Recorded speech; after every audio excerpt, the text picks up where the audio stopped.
दोस्तों आज की इस वीडियो में हम बात करेंगे कि किस तरह से आप जो है एचडीएफसी बैंक नेट बैंकिंग के द्वारा शेयर होल्डर कोटा में जो है आईपीओ अप्लाई कर सकते हो। यानी अगर आपने किसी कंपनी का जो है शेयर अगर होल्ड कर रखा है और उसकी अगर किसी कंपनी का जो है आईपीओ आता है तो किस तरह से आप जो है उस आईपीओ में जो है अप्लाई कर सकते हो। तो इस वीडियो में मैं आपको कंप्लीट प्रोसीजर बताऊंगा, तो वीडियो को लास्ट तक देख के आप भी जो है इजीली शेयर होल्डर कोटा में जो है आईपीओ का अप्लाई करें रहे हो। सबसे पहले ब्राउज़र के सर्च बॉक्स को ओपन कर लेना है और सर्च बॉक्स में टाइप कर लेना है एचडीएफसी नेट बैंकिंग। यानी सबसे पहले हमारे को जो है एचडीएफसी बैंक की जो नेट बैंकिंग है, नेट बैंकिंग को ओपन करना है और उसी के द्वारा हम जो है आईपीओ अप्लाई कर सकते हैं। तो जैसे ही आप ये करोगे इस तरह से एचडीएफसी बैंक नेट बैंकिंग का जो पेज है वो इस तरह से आपके सामने खुल के शो हो जाएगा। तो इसमें जो सबसे पहला लिंक दिया हुआ है एचडीएफसी बैंक नेट बैंकिंग, जहाँ पर मैंने एरो मार्क किया है उसके ऊपर आपको क्लिक करना। क्लिक करते ही नेक्स्ट पेज में इस तरह का पेज आ जाएगा। इसमें जो भी आपकी यूजर आईडी या कस्टमर आईडी जो आपने सेट कर रखी है वो डाल देना है, कंटिन्यू कर देना है। किसी कारणवश अगर आप ये भूल गए हो तो फॉरगेट करके और इसको आप जो है इजीली रीसेट भी कर सकते हो। तो मैं यहाँ पर जो मेरी यूजर आईडी है एचडीएफसी बैंक की वो इंटर कर देता हूँ और इंटर करने के बाद में इसको जो है कंटिन्यू कर देता हूँ। जैसे ही मैं इसको कंटिन्यू करूँगा, कंटिन्यू करते ही मेरे से जो पासवर्ड पूछेगा तो इसमें जो भी मैंने इसमें पासवर्ड सेट कर रखा है वो पासवर्ड डाल के और इसमें लॉगिन हो जाना है। तो पासवर्ड डालने के बाद इस तरह का पेज आ जाएगा। इसमें जो यहाँ पर this is my secure ID का ऑप्शन है इसके ऊपर क्लिक करना है और इसमें आपको लॉगिन हो जाना है। तो जैसे ही आप इसमें लॉगिन होगे इस तरह का पेज आपके सामने जो है खुल के शो हो जाएगा। अभी ये एचडीएफसी बैंक नेट बैंकिंग का पेज खुल के शो हो गया है। इसमें सबसे टॉप में वेलकम आपका नाम शो हो जाएगा और इसके बाद में इसमें कई ऑप्शन है जैसे account, fund transfer, bill and recharge, cards, demat, mutual fund, insurance, loan, offer. यानी आपको किसी और भी काम के रिगार्डिंग कोई काम हो एचडीएफसी बैंकिंग के इनमें से किसी ऑप्शन के रिगार्डिंग तो वो भी यहाँ पर कर सकते हो। कितना रुपए आपका बैलेंस जो डिपॉजिट है वो भी यहाँ पर शो कर देगा टोटल अवेलेबल बैलेंस में। तो यहाँ पर अभी देख सकते हो जहाँ पर मैंने एरो मार्क किया है जो रिक्वेस्ट का ऑप्शन है, रिक्वेस्ट वाले ऑप्शन में इसमें आपको क्लिक करना है। तो जैसे ही मैं इसमें रिक्वेस्ट के ऑप्शन के ऊपर क्लिक करूँगा पेज को फिर आपको फुल्ली इस पेज को ऊपर की तरफ स्क्रॉल करना है और स्क्रॉल करने के बाद में यहाँ पर एक ऑप्शन मिल जाएगा आपको IPO oblique right issue new. तो IPO oblique right issue new का जो ऑप्शन है जहाँ पर मैंने एरो मार्क भी किया है, आईपीओ अप्लाई करने के लिए या राइट इश्यू अप्लाई करने के लिए इसके ऊपर क्लिक करना है।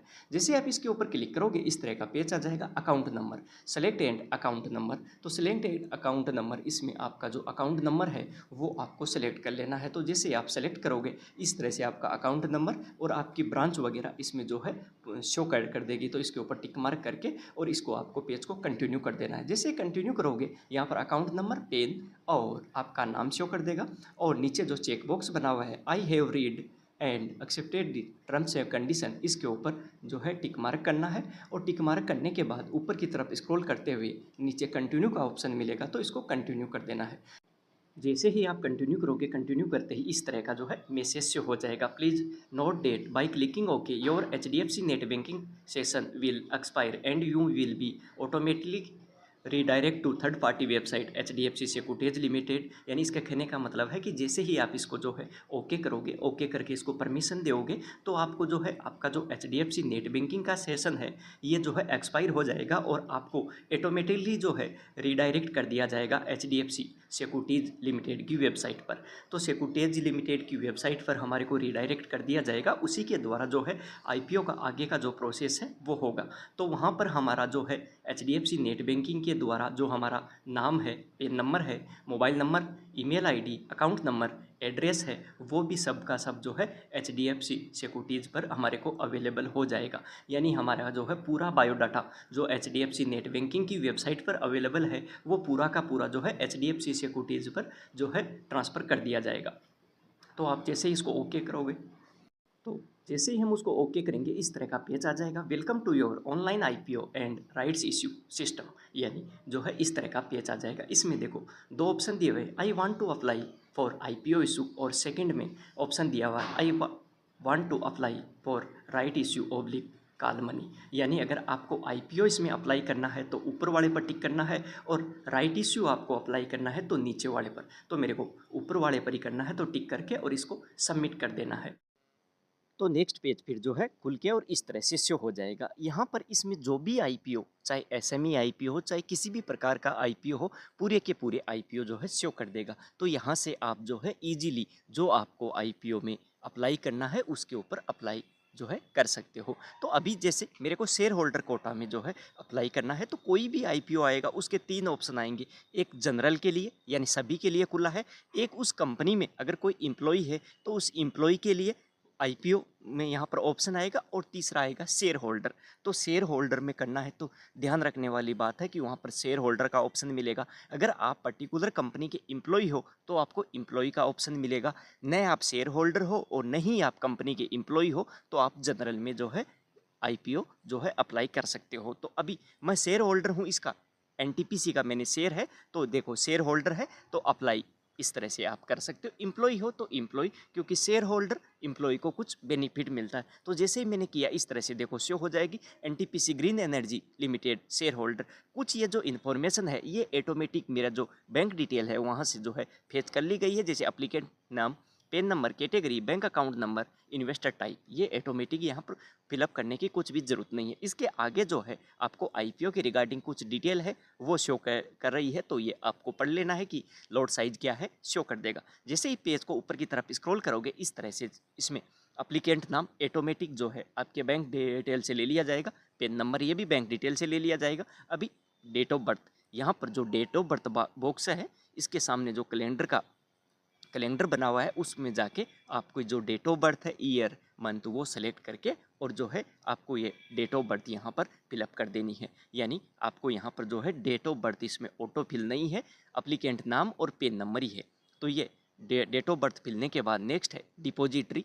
डिपॉजिटरी का मतलब है कि आपका जो डीमेट अकाउंट है वो एनएसडीएल में है या सीडीएसएल में है। अगर एनएसडीएल में है तो एनएसडीएल पर टिक करना है, सीडीएसएल में है तो सीडीएसएल में। तो मेरा सीडीएसएल में है तो वो मैंने कर दिया। अगर नहीं पता हो तो कमेंट कर देना, मैं बता दूंगा कि एनएसडीएल सीडीएसएल का किस तरह से जो है पहचान करते। इसके बाद में डीपी नेम। डीपी नेम में आपका जो डीमेट अकाउंट है वो किसके साथ है उसका जो है डीपी नेम आएगा। सबका डीपी नेम अलग अलग होता है, जैसे मेरा डीपी नेम कुछ अलग आएगा, आपका अगर किसी में ग्रो में है तो उसका अलग आएगा, शेर खान में है तो अलग आएगा, एंजल में है तो अलग आएगा। तो जो भी है आपको, अगर आपकी या तो आप जो भी यूज़ कर रहे हो एप्लीकेशन उसमें शो कर देगा, या फिर मेरे को कमेंट में भी आप पूछ सकते हो जिसमें मैं आपको बता दूंगा कि डीपी नेम आपको करेक्ट ही फिलअप करना है। तो आपको डीपी नेम फिलअप कर देना है। सबसे पहले डिपॉजिटरी यानी एनएसडीएल सीडीएसएल सेलेक्ट करना है और डीपी नेम। अगर आपका डीमेट अकाउंट एनएसडीएल में है तो ये डीपीआईडी और बेनिफिशियरी अकाउंट नंबर जो आपके डीमेट अकाउंट के 8 डिजिट है, 16 डिजिट का डीमेट होता है तो 8 डिजिट दोनों में फिलअप कर देना है। सीडीएसएल में है तो डीपीआईडी में आपको कुछ भी फिलअप नहीं करना, बेनिफिशियरी जो अकाउंट नंबर का ऑप्शन दिया हुआ है इसी में आपके जो डीमेट के जो 16 डिजिट है वो 16 के 16 डिजिट आपको इसी में फिलअप करना है। ये ध्यान रखने वाली बात है कि अगर एनएसडीएल में है तो डीपीआईडी में आपके डीमेट के 8 डिजिट फर्स्ट के और जो है बेनिफिशियरी अकाउंट नंबर में लास्ट के 8 डिजिट। अगर सीडीएसएल में है तो डीपीआईडी ब्लैंक रहेगा, पहली बात तो ये लेगा भी नहीं, तो इसमें कुछ भी फिलअप नहीं करना। और जो बेनिफिशियरी अकाउंट नंबर का ऑप्शन है 16 का 16 जो डीमेट अकाउंट आपका डिजिट है इसी में आपको फिलअप कर देना है। तो जैसे ही आप फिलअप करोगे इस तरह का पेज को ऊपर की तरफ स्क्रॉल कर लेना। स्क्रॉल करने के बाद यहाँ पर आएगा कि आपको कितनी क्वांटिटी लेनी है, यानी सबसे पहले आपको ये पता कर लेना है कि एक लोट में शेयर कितने हैं। तो मैंने ये एनटीपीसी का तो चार्ट भी दे रखा है।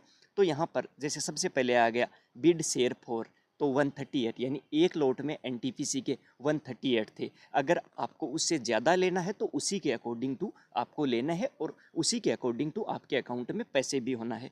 अभी कोई भी आईपीओ आएगा उसके 2 प्राइस होंगे, लोअर प्राइस और अपर प्राइस। हमेशा ध्यान रखना है कि आईपीओ जो है अप्लाई करना है तो अपर प्राइस पर ही करना है, या अपर प्राइस आपको पता नहीं है, कुछ भी नहीं पता है, तो जैसे ही सामने ये चेक बॉक्स बना हुआ है कट ऑफ प्राइस का, तो जैसे ही आप कट ऑफ प्राइस के चेक बॉक्स के ऊपर टिक मार्क करोगे ये ऑटोमेटिक ही जो है अपर प्राइस आपका ले लेगा। तो ये चीज़ें आपको फिलअप कर देनी है, पेज को ऊपर की तरफ स्क्रॉल कर देना है। इसके बाद में ऑप्शन है फैसिलिटेटर कोड का, तो फैसिलिटेटर कोड H13350 जो है फैसिलिटेटर कोड है, इसको प्रोसीड कर देना है। जैसे आप इसको प्रोसीड करोगे एक बारी आपसे कन्फर्मेशन मांगेगा, कन्फर्म कर देना, आपकी जो है आईपीओ की बिड है वो सक्सेसफुली सबमिट हो गई। तो इस तरह से दोस्तों आप इजीली जो है HDFC बैंक के द्वारा जो है नेट बैंकिंग का यूज करके शेयर होल्डर कोटा हो, चाहे एम्प्लॉय हो, चाहे जनरल कैटेगरी का आईपीओ हो, आप इजीली जो है अप्लाई कर सकते हो। बहुत ही ईजी तरीका है, एक बार समझने आने पर आसानी से कर सकते हो। और जैसे ही मैंने आईपीओ अप्लाई कर दिया तो ट्रांजैक्शन में जाके आप जो है चेकआउट भी कर सकते हो, मॉडिफाइड या कैंसिल वगैरह करना है तो वो भी आप जो है इजीली कर सकते हो। फिर भी आपको आईपीओ के रिगार्डिंग किसी प्रकार की कोई क्यूरी हो, कुछ नहीं समझ में आ रहा हो कि डीमेट अकाउंट में सीडीएसएल, एनएसडीएल या डीपी नेम वगैरह में क्या फिलअप करना है, तो आप कमेंट करके और मेरे से पूछ भी सकते हो। मैं आपको विश्वास दिलाता हूँ कि मेरे से जितना हो सकेगा मैं 100% आपकी जो है हेल्प करूँगा। वीडियो देखने के लिए सभी का धन्यवाद। Thank you.